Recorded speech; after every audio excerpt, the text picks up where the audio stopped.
But bad news for the Saints when Bob Jones injured his knee and had to leave the field, and there's some discussion that he might be out for the rest of the season. And then the umpy took a tumble. But the Saints got behind early, but then they came marching in. Winmar to Bowie for a goal.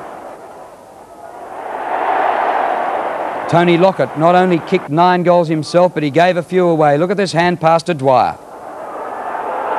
Well, Brisbane jumped them early, but StKilda came back with a very strong second half, led by Tony Lockett. At the moment, Footscray with a percentage booster against Carlton. StKilda second on the ladder, Essendon, Collingwood and Melbourne making up the 5, and the 4 teams down the bottom to play tomorrow. Artist from Footscray, a recruit from Subiaco got 8, Richard Osborne got 8, Phil Scott got 7 on Friday night.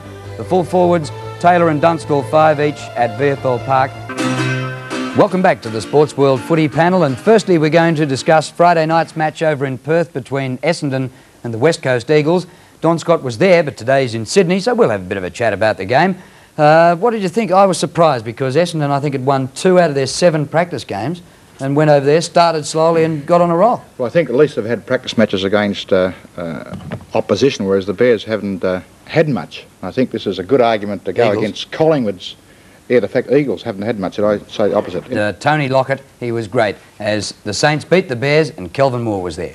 Yes, well, up until half-time it was very much a stop-start affair by both sides as they really took the initiative, then gave it away to the opposition. At half-time the Bears held what looked like a handy 19-point lead, but were far from convincing. But after half-time it was StKilda completely overwhelmed their opposition, and due mainly to this man here in Tony Lockett. He was sensational at full forward. He kicked 9 goals, 4, gave away a couple, and when I looked around the field there was just no one there that looked physically capable of holding him.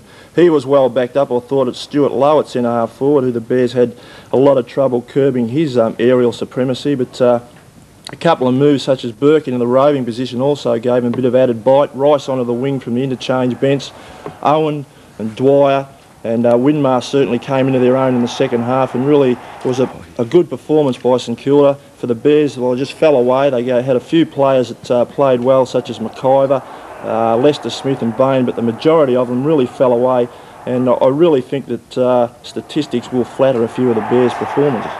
Bernie, at Kelvin, there was a bad week for rain. Was it good down there? They wanted to speak about their ground. It was very good, Saints, yes. We got a message from Ricky Watt to have a look at the ground, and it was in good condition, considering the amount of rain they have down, or we had down on the peninsula, being a peninsula boy, and it's in that rain belt at Moorabbin, but the ground was very good, and certainly the players appreciated the conditions. Well, Lockett would want a good ground, wouldn't he, really? I think to show his marking ability, the same with Lowe, and all those players, Winmar, Owen, they all prefer a dry surface, so it's definitely not a big advantage for them. I thought Coughlin was terrific all day, gave enormous drive, didn't he? Well, he's another player that I was going to mention, that he was probably the player. It was a tireless effort by Coughlin, I thought, as a ruck rover, picked up possessions for 4 quarters, and I thought another player that played a disciplined game, was on the half-back line, was David Grant.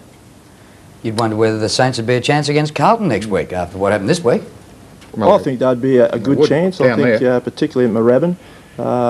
You know, you've got to give them, they've got Lockett, if he's on fire, so they're on a bit of a roll. What about Capper and Leslie, to both of you? To Capper and Leslie? Yeah, what I'd about like those? to send my regards. Oh, it was like that, was it? I thought Capper was well held by Frawley, really, particularly in the first half. He came into the game for a couple of minutes in the second quarter, and Leslie was completely outpointed by Lockett because he had that unenviable task of picking him up. Did Capper actually kick any goals? He kicked 3. And for the votes, yes, I gave Tony Lockett, of course, 3 votes. Certainly the best player on the ground. Frank Coughlin, as I said, a tireless effort, and David Grant across the half-back line 1. We'll be looking at today's games. From Cheltenham burst onto the scene for StKilda.